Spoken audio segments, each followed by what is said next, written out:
which is those complex numbers. Can we go over 7 and then go over 8? Sure, 7 and 8. What other ones? Any others you'd like me to go through? Okay.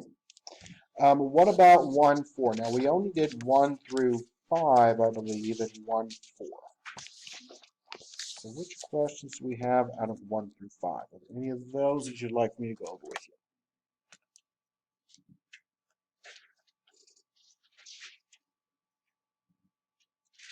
Any other zero factor we need to go over? Are those kind of making sense, hopefully?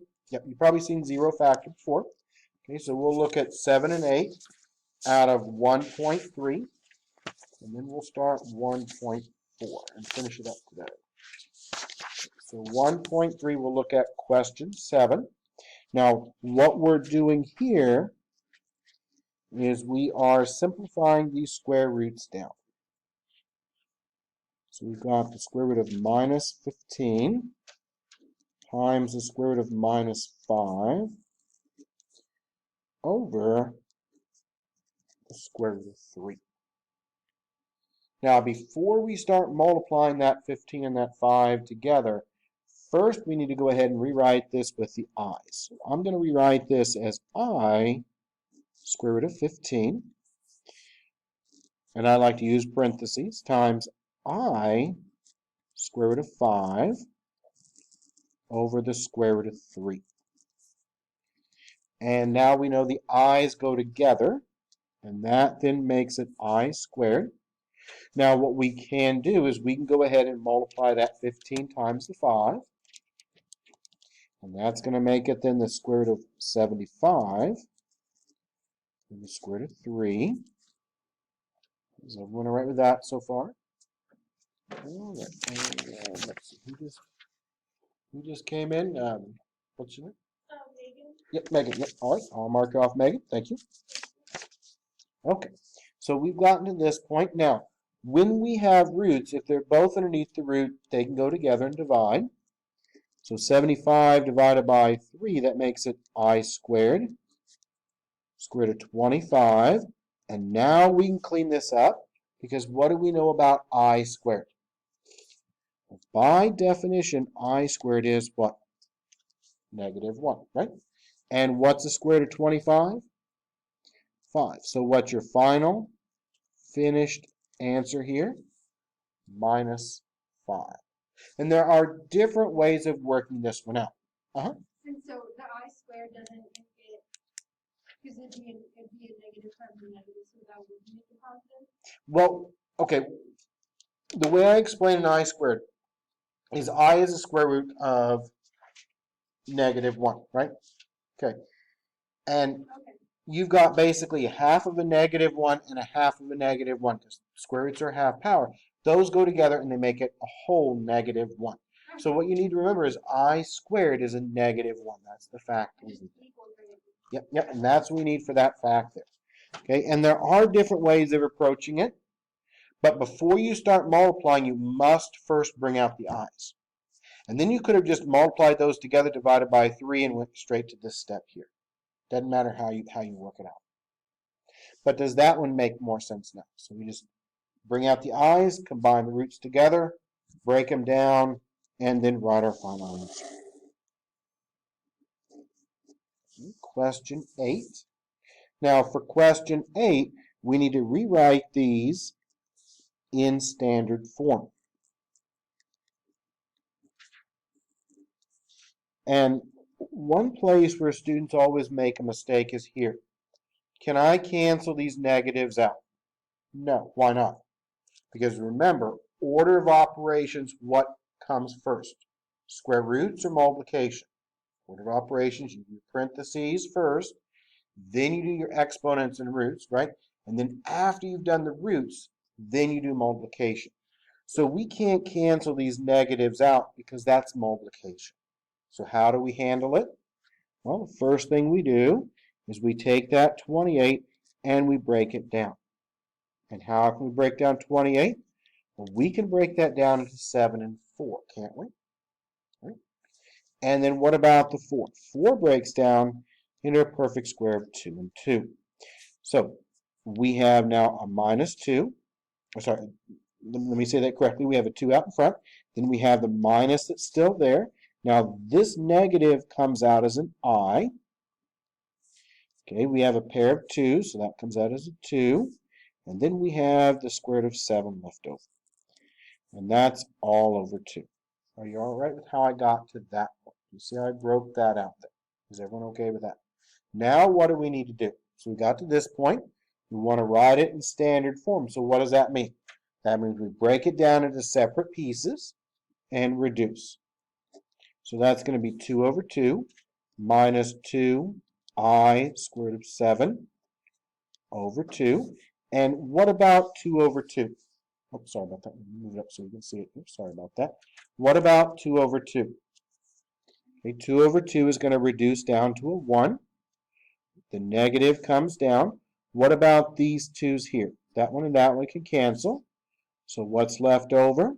I square root of 1. 7. So what's your final finished answer? It should be 1 minus I square root of 7. Is everyone okay with how I broke that down? And so what did we do first? First thing, we took that 28 and we broke it down into 7 and 4. And then we broke the 4 down into 2 and 2. Now there was a negative underneath, so it came out as the I here. The 2's came out as 1, 2 in front. And a 7 is left over, so that's still underneath my root. Then I split it up into individual parts, and I reduce. So 2 over 2 reduces down to that 1. The 2's here cancel, and that leaves you with an I square root of 7. And don't forget your negative comes down with it as well. Okay, is that one okay now? Is everyone okay with that? Did we have any others out of 1, 3 to look at besides 7 and 8? We've got plenty of times we need to look at a few more of them.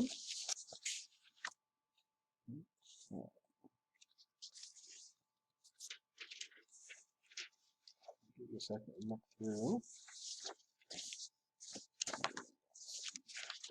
We didn't see any out of 1, 4 we need to look at yet. Right, so we'll finish up 1, 3, and then we'll see if we have any questions out of 1, 4 at all.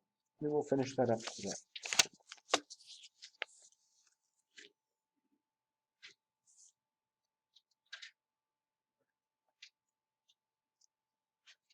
Okay, anything else out of 1, 3?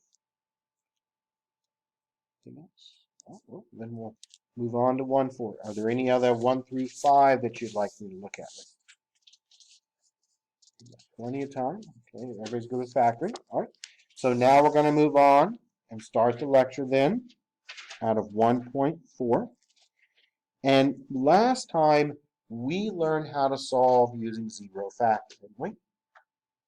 Today we're going to start off by learning how to use the square root property. So I'm going to work out one with zero factor, and I'm going to show you how to get the same result using the square root property. So let's say I give you this one, and I want you to solve with zero factor.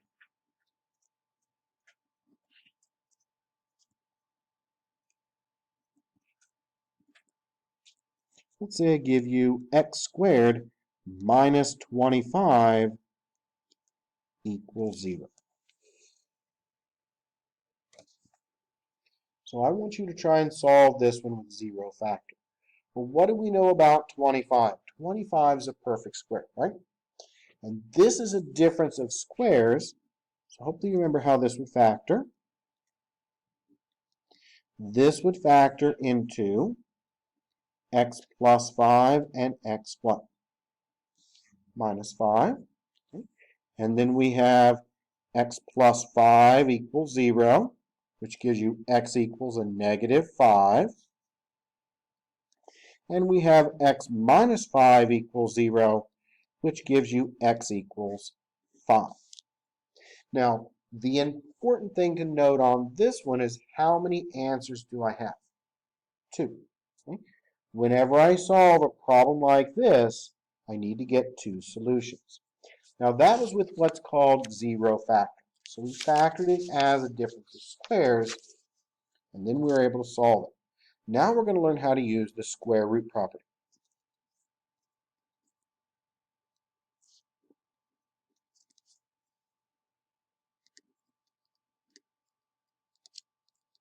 So for the square root property, the first thing we do is isolate the square root, isolate the square.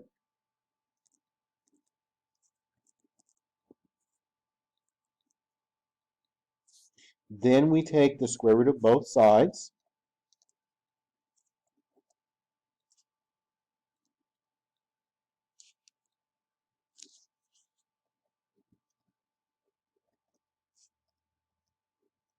And then we always add in that plus or minus. So don't forget to add in that plus or minus.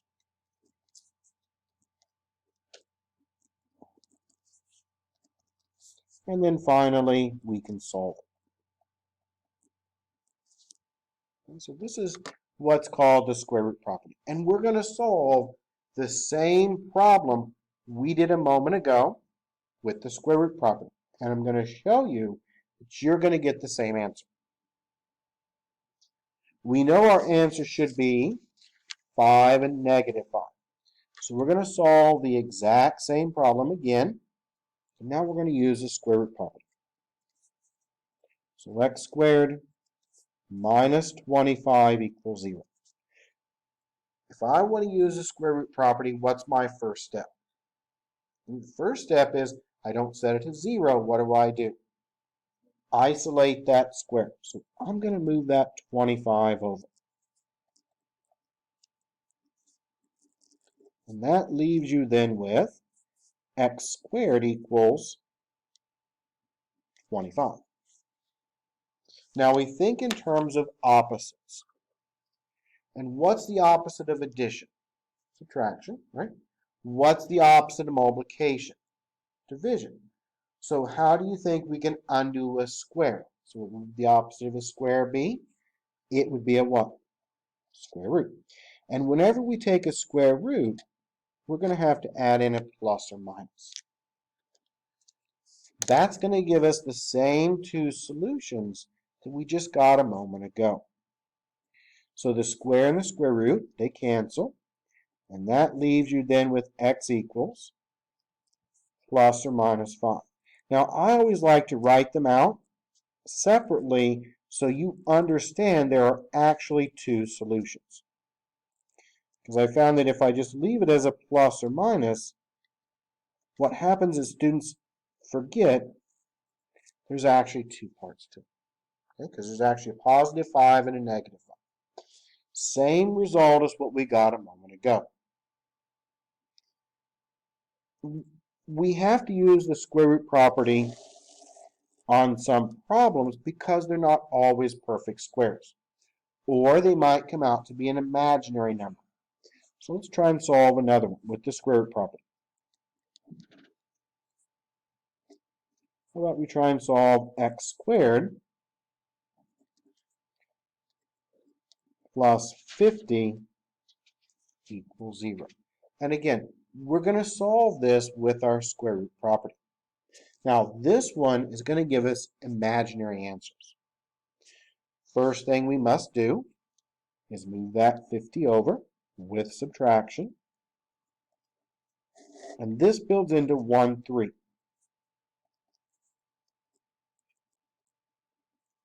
Because in 1, 3, we learned about the square root of negative numbers. So we do the same process. We take our square root again. We add in our plus or minus. But what about that 50? 50 is not a perfect square. And we can break 50 up into 2 and 25. And then 5 and 5. So the 5s are going to come out. Now, what else comes out with it? Well, an I, because it's negative, right? And so what's then left over? Square root of 2. I always like, again, to write up our answers separately. That way you understand there are two of them. So you've got x equals 5i square root of 2. The other one is x equals a minus 5i square root of 2.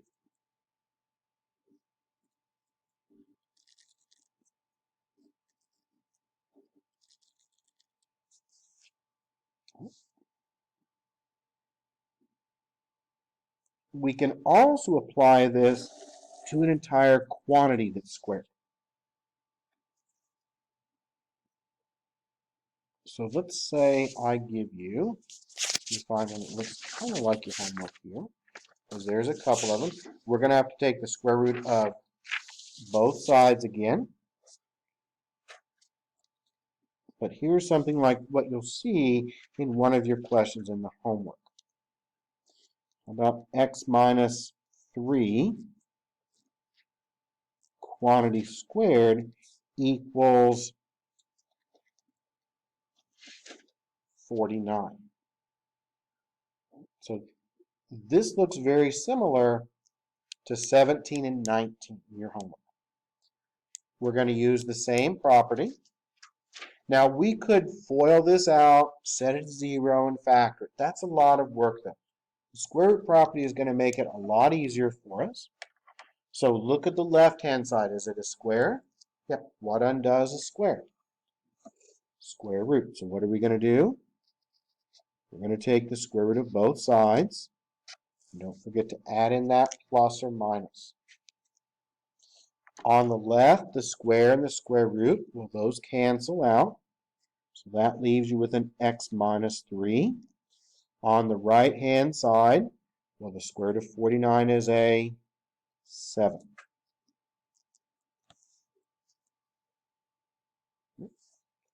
Now we're going to get our two answers here, and this is where it's very important that you write out the positive and the negative case, because we're going to have to get the two whole numbered solutions here.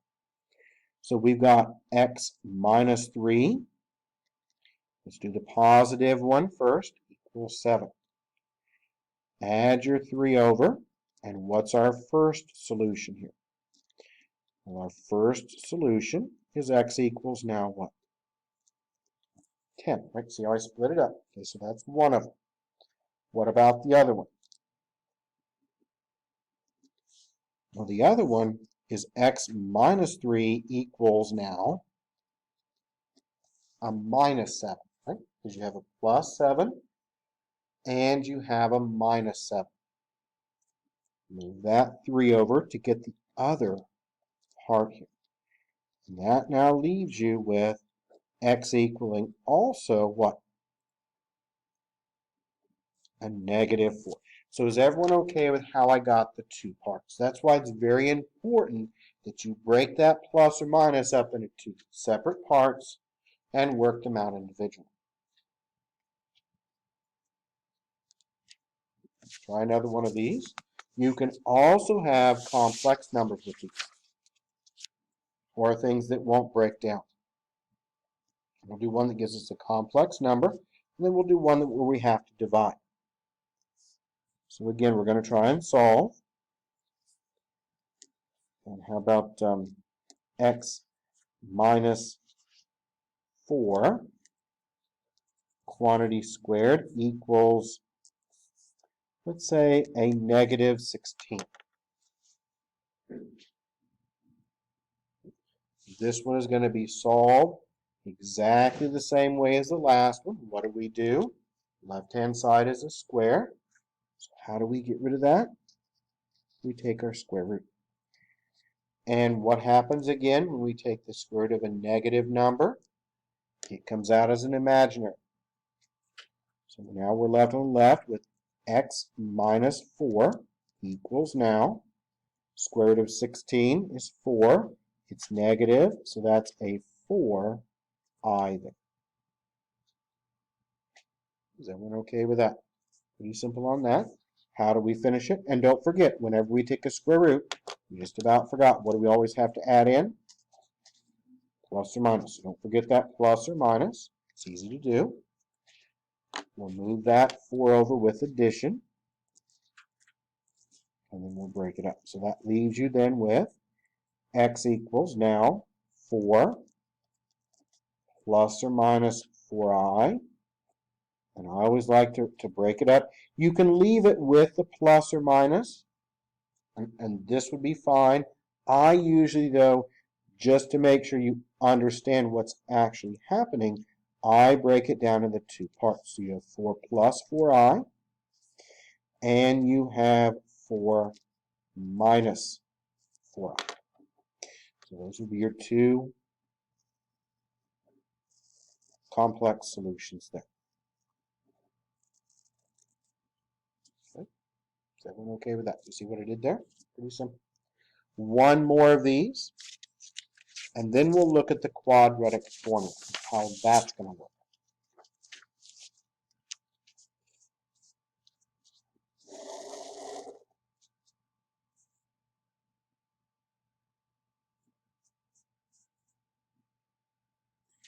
And again, we're going to solve here.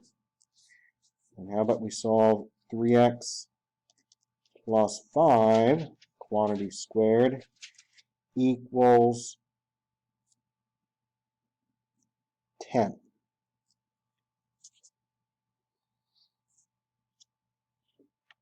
So we'll go ahead and get rid of that square with the square root. And don't forget your plus or minus. Always remember that. And I picked this one on purpose because is 10 going to break down at all? No, because 10 only breaks down into what? 2 and 5. So do we have any pairs or anything that can come out with this 10? Nope. So that's just going to come down as itself. So that's going to leave you then with 3x plus 5 equals plus or minus the square root of 10. Now we still need to solve this for x, so we'll do that. I'm going to move that 5 over with subtraction. That leaves you then with a 3x equals minus 5 plus or minus the square root of 10. Now we divide by that 3. And we now have it as x equaling minus 5 plus or minus the square root of 10 over 3. And you can leave it like that, or you can split it up into the two solutions, which is x equals minus 5 plus the square root of 10 over 3, and also x equals minus 5 minus the square root of 10 over 3. And again, I usually break them up because it really reinforces the fact that you have two answers. A lot of times students think there's just one, but that plus or minus makes it two. So that's why I split it up, so you really understand that there's two answers. And why do we have two answers? Because we've got a square. The highest power tells you how many answers you're going to have at most. So if it's cubed, you could have up to 3 answers. Or if it's a 4 power, you could have up to 4. We work in this section primarily with squares, so you're usually going to have 2 solutions at most. You can just have one if it's a double root, but most of the time you're going to have 2. So that's how you use the square root property. So again, you isolate the square. You take a square root to get rid of the square. Add in your plus or minus, and then you solve it. The last part of 1/4 is the quadratic formula.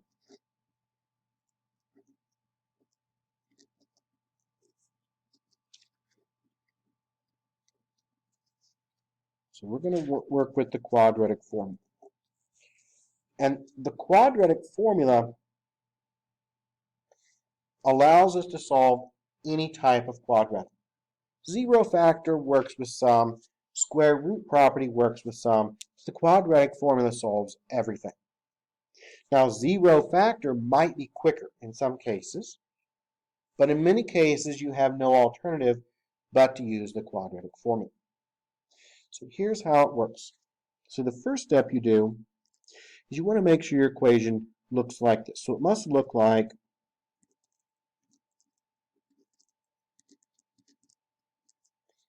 ax squared plus bx plus c equals 0. So it needs to look like that. So you're going to set it to 0, make sure it's all in the correct order. Now, once you got it in that form, then what we do is then we find or label A, B, and C.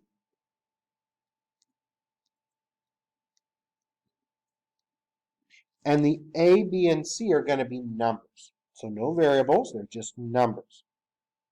Now, once we have it in the correct order, we've got our A, our B, and our C, then we can apply our quadratic formula. And our quadratic formula is this. X equals now minus B plus or minus the square root of B squared minus 4AC all over 2A. So that's our quadratic formula. And then after that, we just simplify it down. So we simplify our answer.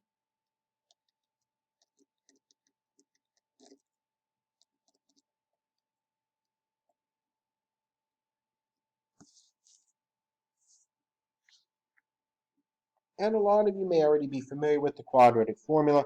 If not, it's just plugging numbers in. Now, where students make mistakes is they make mistakes with the signs. So I'm going to show you how to do it slowly so you don't end up with a lot of sign errors. But that's where students make the mistakes, is double negatives, things like that. The quadratic formula is really not that difficult to work with. So let's go ahead now and solve this one with the quadratic formula.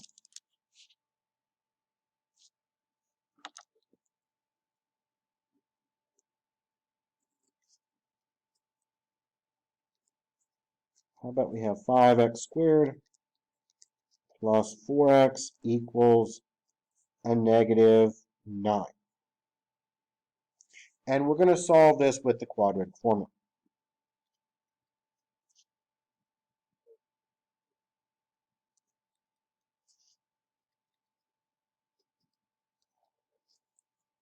So we're going to try and apply our quadratic formula here. And when we use our quadratic formula, first thing we need to do is we need to make sure it's in the correct order. And it's set to 0. So I'm going to move that 9 over. And now we have 5x squared plus 4x plus 9 equals 0. So now it's in the correct order, and it's set up for our quadratic formula. And so next we find our pieces.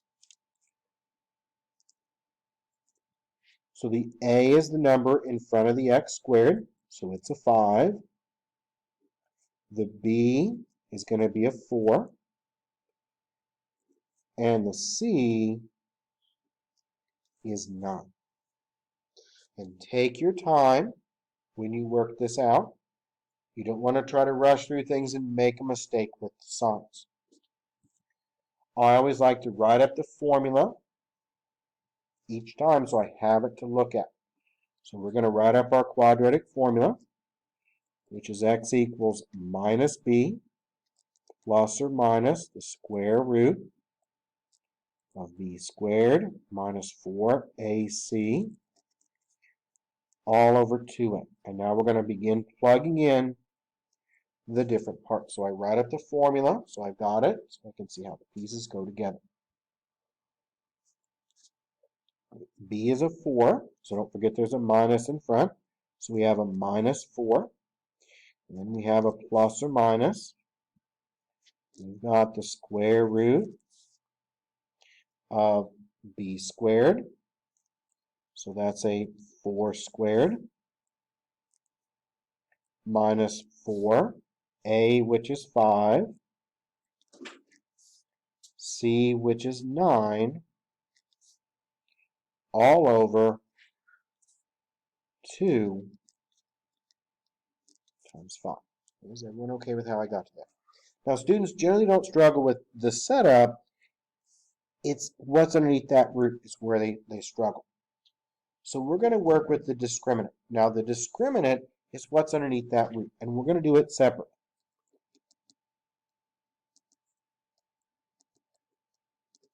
So the discriminant is just a fancy word for what's underneath that root.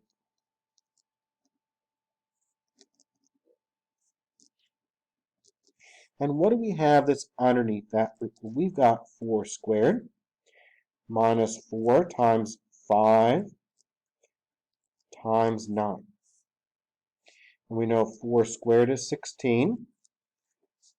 Watch your signs here. 1 negative keeps this negative. So we have 4 times 5 times 9. So that's 180. And 16 minus 180. That comes out to be a minus 164. So we're making progress. So now we plug it back in. So now we have a minus 4 plus or minus the square root of a minus 164. And down below, we've got 2 times 5. So that makes it a 10. Now we want to see if that's a perfect square. Never put a negative number and try to take the square root of it in your calculator. It won't work. But let's see if 164 is a perfect square. And is 164 a perfect square? No. So always check that first. That'll save you some time. If it's a perfect square, you're done. If it's not, we've got to break it down. So let's break down that 164. And 164, well, it ends in a 4. So let's see if a 4 will go in there. Well, it looks like it will. 4 and 41. And 41 is not going to break down any further. We know that 4 breaks down into what now? 2 and 2. So we've got a pair of 2's there. We're almost finished. So now we have a minus 4. We have a plus or minus. The 2 came out. An I came out. Square root of 41 is left over. And that's all over 10. Now we're going to apply what we learned in the last part of 1-3, where we split it up and we reduce to get our final answer. So let's go ahead and split this up. So we'll split this up into minus 4 over 10, plus or minus 2i squared of 41 over 10. And let's see what we can break down here. So 4 over 10, well, that's going to reduce down, and it's a negative, so bring the negative down. So that would be minus 2 over 5, right? We're just breaking that down. And we have a plus or minus. What about the 2 and the 10? They can reduce down. So that would be the square root of 41 over 5. And then I'll put the I at the end. Now you could, again, leave it like this, or you can break it down. I'm going to go ahead and break it up into the 2 pieces. So what are my 2 pieces? X equals a minus 2/5 plus the square root of 41 over 5i. So there's one piece. And what's my other one? X equals now minus 2/5 minus the square root of 41 over 5i.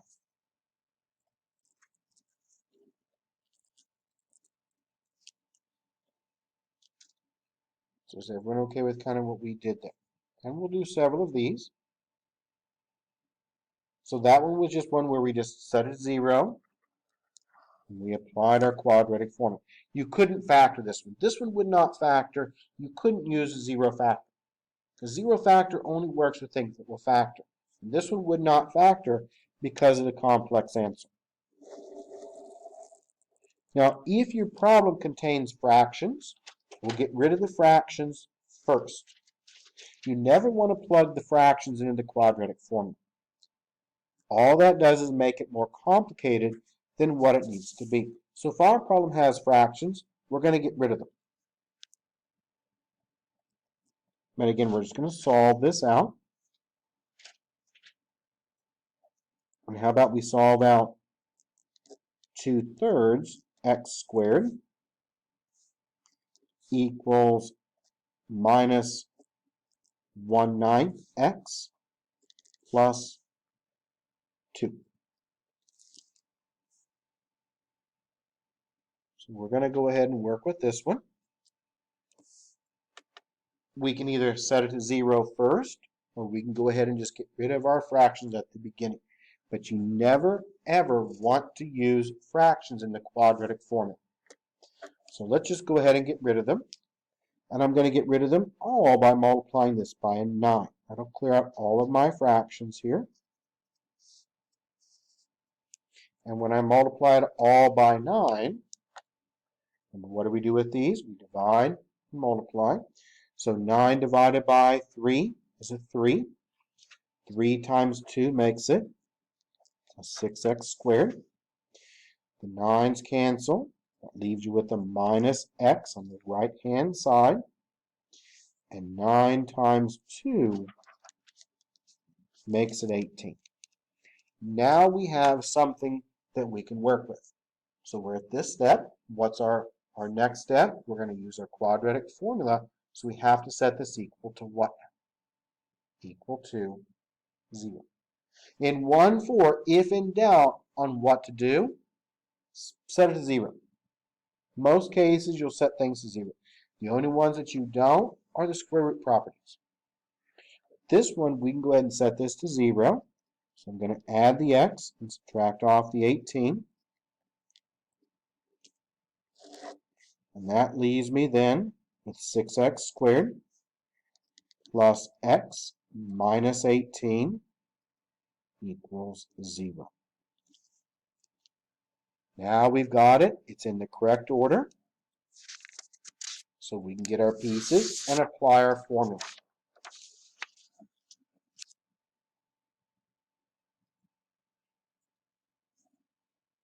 So my a in this case would be the 6. Now if there is no number in front of that x, we'll use a 1. So if there's no number, you can put a 1 here. So my b would be a 1.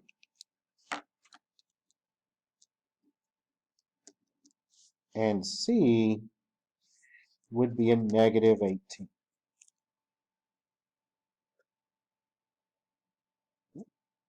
I always like to write up our formula. I think it's easier if we have it.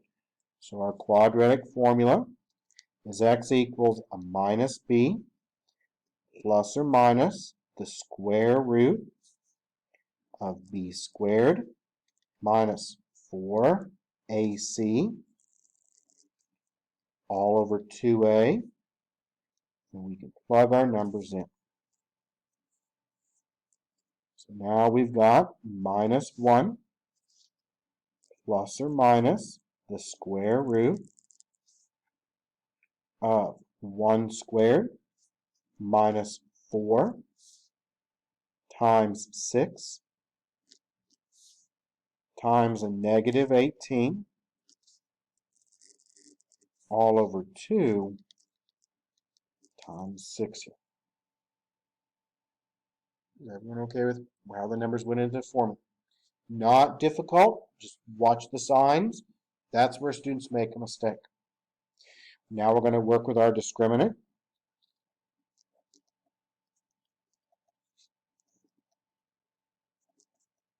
And what's our discriminant? Well, our discriminant is 1 squared minus 4 times 6 times a negative 18.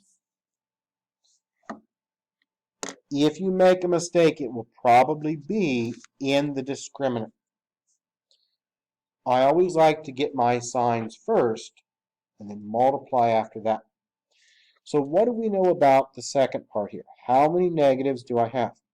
I have these 2 negatives, right? And a negative is going to make that then a what?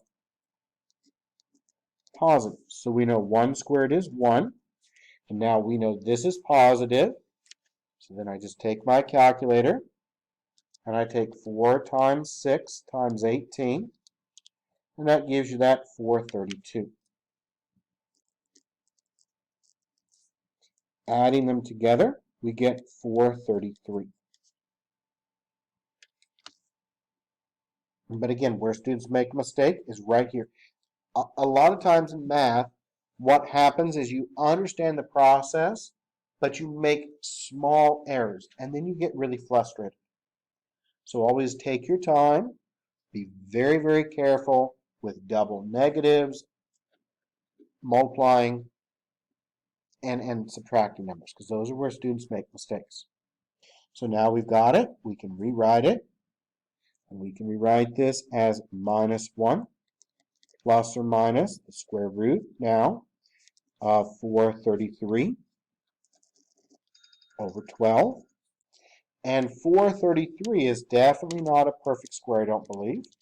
Always check though. Nope, it's not. Let's see if we can break down that 433. Okay, 3 won't go in there. I don't think 433 will break down at all, because we can try a 7. Won't go in there. 9's not going to go in there. 11 won't go in there. If I can't see any number that'll go in there, 17 won't. Yeah, so it's not going to break down at all. And sometimes you'll get these. It's a large number. You would think it would break down, but I don't think that it will. Now, where do I begin with breaking one of these down? I look at 433. It ends in a 3. Now, that's an odd number. So that means I'm going to check out numbers like 3. I'm going to check out 7, maybe 13, maybe 17, numbers like that, prime numbers. I didn't check 13, but 13 won't go in there either. And in some cases, it may not break down at all. Okay, this one does not. It's not going to break down. So let's go ahead and get our two answers. So we've now got x equals a minus 1 plus the square root of 433 over 12. And we also have a minus 1 minus the square root of 433 over 12. So those are your two answers there. And that 433 doesn't break down. And they're not always going to break down, so you may get one that doesn't. Let's go ahead now and take a short break, and then we'll come back and we'll do some more quadratic formula type of problems. So let's meet back here at, let's say, about 7:45. So let's meet back here at about 7:45.